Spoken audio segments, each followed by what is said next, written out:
Bana, leo kwa wale content creator wote nimewaandalia content inayohusiana na namna gani ambavyo unaweza ukafanya screen recording kwenye simu yako au kwenye laptop yako.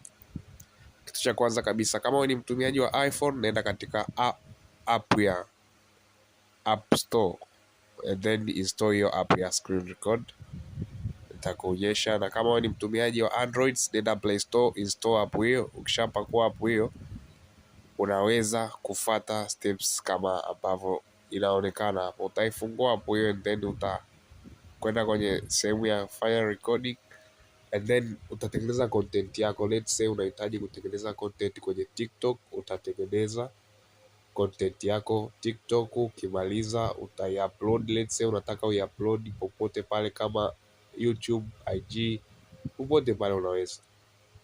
Lakini pia let's say unataka utengeneze content, let's say kwenye Bible, kwenye mistari ya Biblia, kwa wale watu wa ibada, unatengeneza content yako safi kabisa and then unaiupload sehemu unayohitaji kwenda kuupload.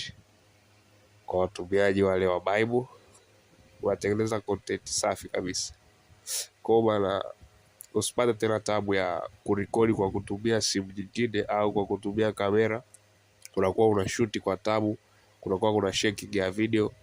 Kama ukiangalia video zangu nyingi zilizopita zilikuwa hazina quality nyingi, zilikuwa zimeshake, but from now videos zitakuwa zipo quality, no shaking. Asante.